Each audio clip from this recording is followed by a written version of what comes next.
Assalamualaikum warahmatullahi wabarakatuh. Video pembelajaran kali ini adalah video kedua dari bab struktur dan fungsi jaringan tumbuhan. Kali ini, kita akan membahas tentang transportasi dan respirasi pada tumbuhan, serta fotosintesis.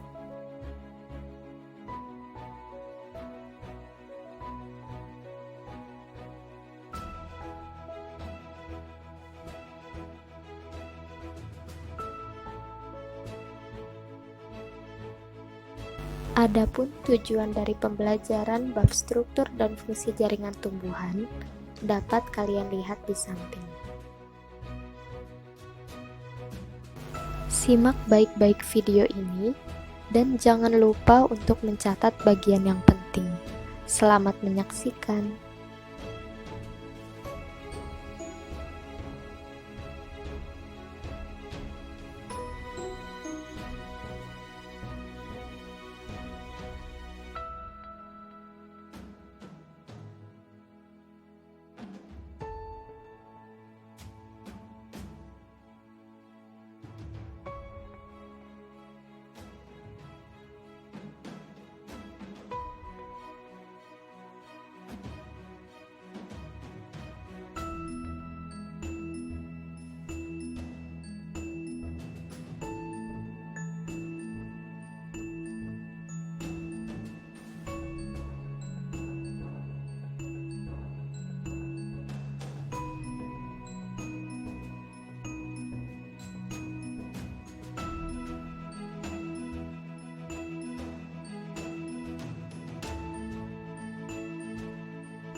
Transportasi pada tumbuhan.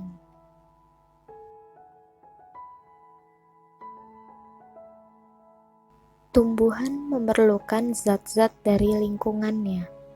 Air dan mineral diserap oleh akar dari dalam tanah.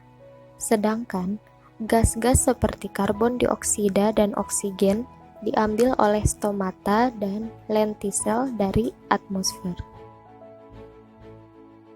Air dan mineral masuk ke akar melalui epidermis akar secara difusi dan osmosis. Kemudian dibawa ke daun oleh xilem.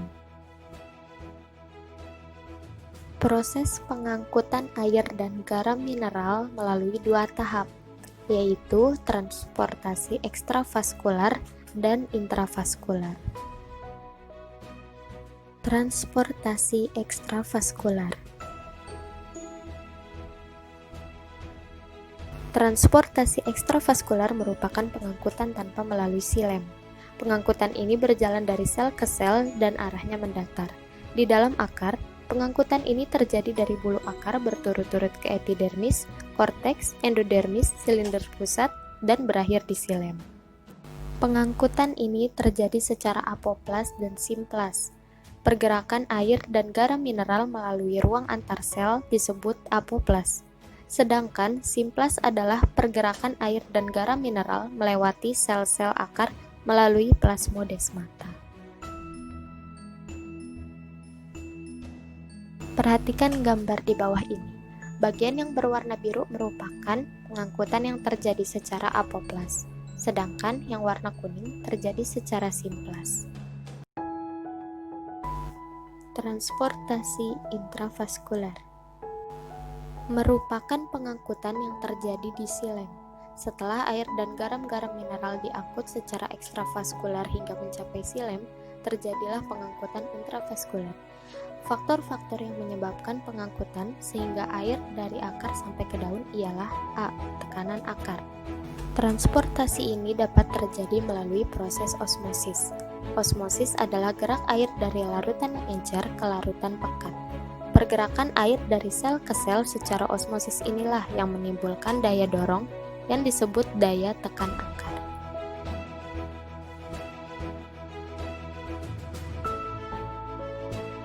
Kemudian ada kapilaritas, yaitu kemampuan zat cair untuk merambat naik pada celah kapiler. Begitu pula pada air yang terdapat di dalam silem. Dapat merambat naik sampai ke daun karena adanya daya kapilaritas silem.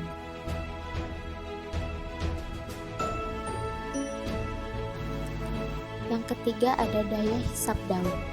Pada daun terjadi penguapan atau transpirasi sehingga daun menarik air yang terdapat pada batang dan akar untuk menggantikan air yang menguap. Daya tarik yang timbul karena proses transpirasi pada daun ini disebut daya hisap daun.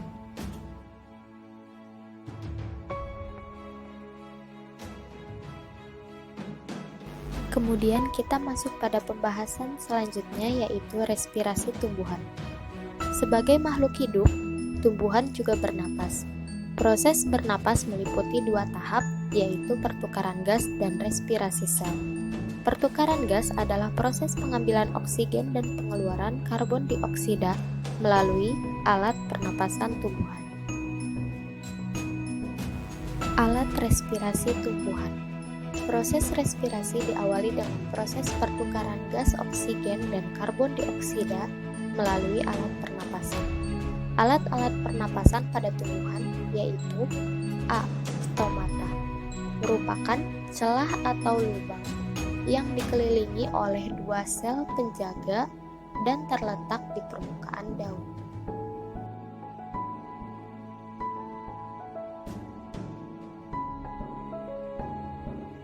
Selanjutnya ada lentisel. Lentisel merupakan lubang-lubang di batang yang terbentuk akibat terkelupasnya kambium gabus, parenkima gabus, dan lapisan gabus. Kemudian ada rambut akar. Selain untuk menghisap air dan garam-garam mineral, rambut akar berfungsi sebagai alat pernapasan. Sel-sel rambut akar akan mengambil oksigen yang terdapat pada pori-pori tanah. Dan yang terakhir ada alat pernapasan khusus. Alat pernapasan khusus dihasilkan oleh kemampuan tumbuhan beradaptasi terhadap lingkungan. Contohnya adalah tumbuhan bakau yang hidup di lingkungan air laut. Tumbuhan bakau mempunyai akar yang tumbuh ke atas permukaan tanah untuk bernapas, atau disebut dengan akar napas. Sama halnya dengan pohon bakau, pohon beringin juga memiliki alat pernapasan khusus berupa akar gantung. Akar tersebut tumbuh dari batang dan menggantung ke arah tanah. Pada saat masih menggantung, akar ini menyerap uap air dan gas dari udara. Akan tetapi, setelah masuk ke tanah, akar tersebut berfungsi menyerap air dan garam mineral. Setelah mengetahui alat pernapasan pada tumbuhan, kita masuk ke pembahasan pertukaran gas. Pertukaran gas tumbuhan dan lingkungan merupakan bagian penting dalam respirasi. Pertukaran gas berlangsung secara difusi. Difusi merupakan perpindahan zat dari daerah konsentrasi tinggi ke daerah berkonsentrasi rendah.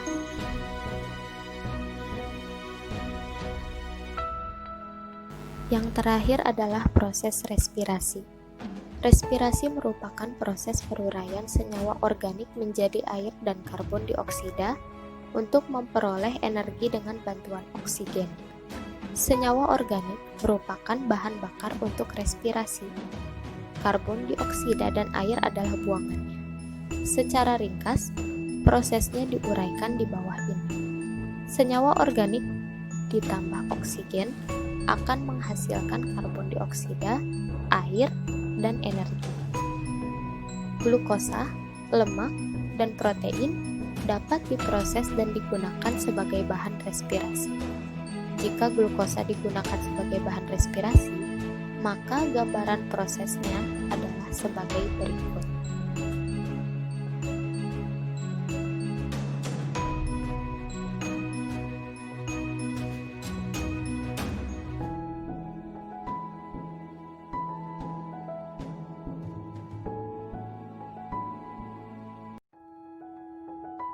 Pembahasan selanjutnya adalah fotosintesis. Fotosintesis merupakan proses pembentukan bahan organik atau karbohidrat dengan bantuan cahaya matahari. Proses ini hanya terjadi pada tumbuhan yang memiliki klorofil. Proses ini terjadi di mesofil daun. Reaksi fotosintesis dapat ditulis sebagai berikut.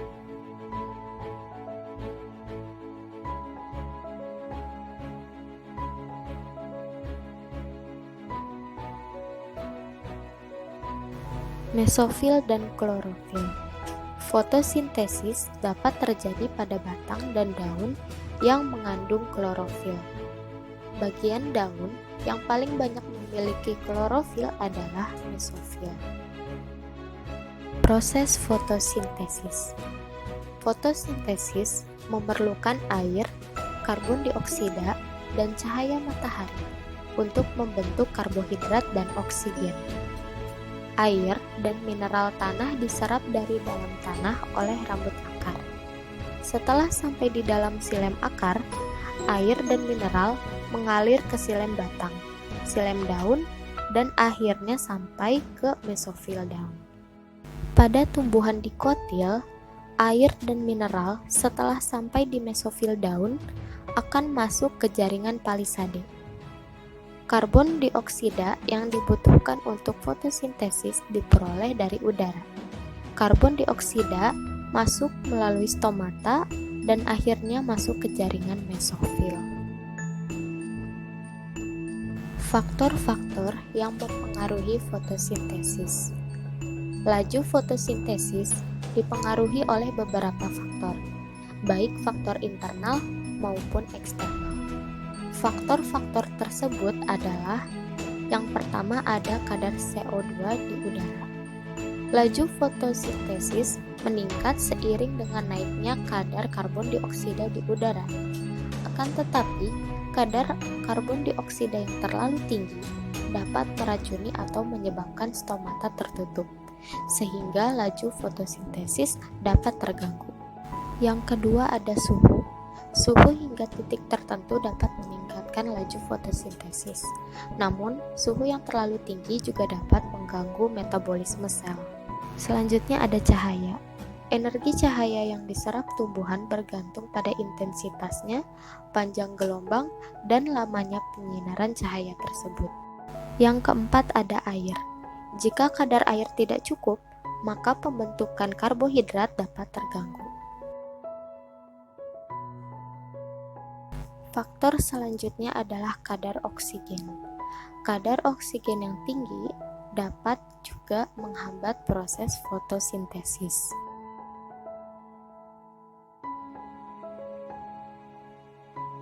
Dan yang terakhir adalah kandungan hara dalam tumbuhan. Unsur hara sangat dibutuhkan dalam pembentukan klorofil. Apabila unsur tersebut tidak cukup tersedia, maka dapat berdampak pada laju fotosintesis.